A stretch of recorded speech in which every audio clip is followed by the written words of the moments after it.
August 22, 2010, Heart and Head, a conference for the soul. Edgeworks Biennial Conference, held at the Amberley Retreat Centre, Lower Plenty, Victoria. Edgework is a network of people inspired by the gospel values shown in the life and the work of Blessed Edmund Rice, and working in ministries operating on the edge. So to cater for all that they want out of a conference, or of giving up a day of the weekend and their work time to gain, it's difficult. It's difficult to pack that all into a timetable. This year we got quite creative and we said, okay, we'll go head and heart. We'll spend a day on heart, we'll spend a day on head. Edgework draws together a seemingly diverse group. It takes very little time for them to realise that they share common experiences, challenges and aspirations. When I first walked into the room this morning, I thought, you know, as every Edgework conference, there's so many familiar faces here to me, but there's an awful lot of new faces too. And that happens every time we have a conference, because I think the reality of working with young people on the edge is it's hard to sustain. So you have new people, you know, and so this morning there was a lot of unfamiliar people to me when I first walked into that room. What amazed me, and what amazes me every time we have a conference, is the speed with which that ceases to be. And I saw that happen again this morning. And in fact, Damien and Kate had some difficulty getting people to stop their little 2 minutes they were given to chat. The chat kept going. And I find that happens every time this group gets together. There's an easiness amongst them in that their journey and their experiences are shared, and therefore they connect very easily. And I saw that happen again this morning. One thing I got from today was how age should never be a barrier within this Edmund Rice thing.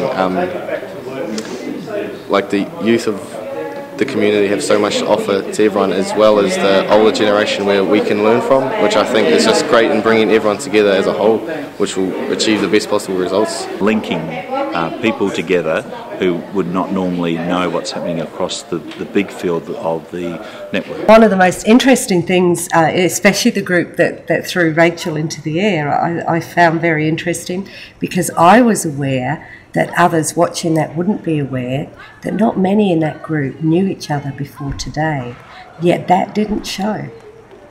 What you saw was a group of people who, in I think it was a 4-minute space of time we were given to come up with that, developed enough trust amongst themselves in 4 minutes to do an activity such as that, which is quite amazing. Sometimes I think we come to conferences with the belief that we're going to learn something, you know, we're going to gain somebody else's wisdom.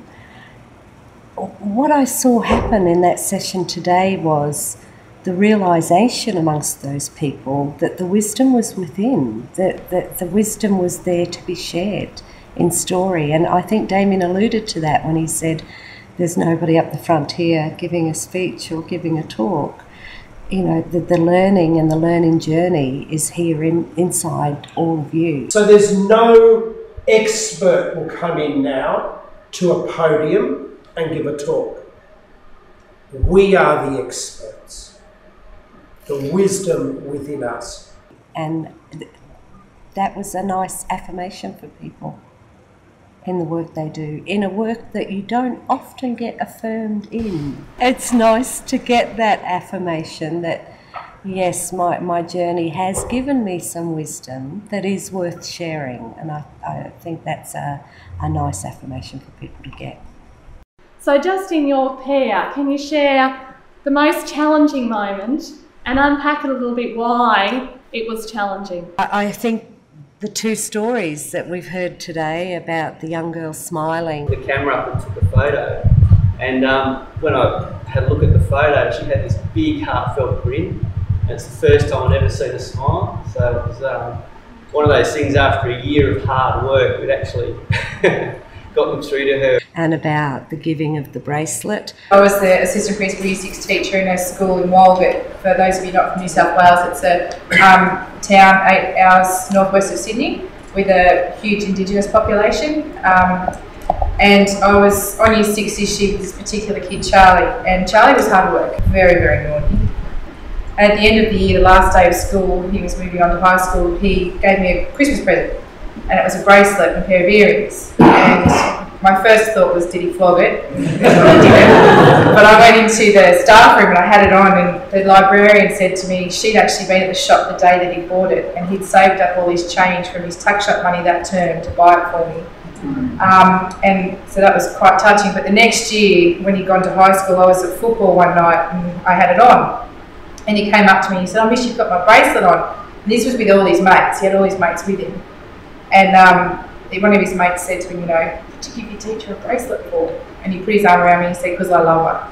I think they illustrate very clearly that those little things are the seeds from which big things may grow. Working on the edge and experiencing daily success stories just does not equate. It's always very interesting when any of us, and it's a question we're often asked to answer, what success do you have? During the conference, a reality check is made on the number of people who have been cared for, positively influenced by these people at this Edgework biannual meeting. When Kate asked me what I'd take away from these 2 days at Edgeworks, the thought came to me from yesterday when we had up on the whiteboard that between us we had over 560 years of ministry and working with young people, and perhaps some 50,000 young people had had their lives touched by everybody here.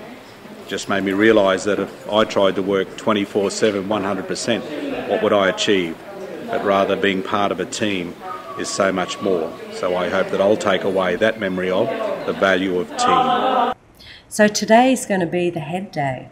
Today's going to be the day that maybe there are some experts out there, or maybe there are some there is some wisdom that we can take off someone to add to what we do.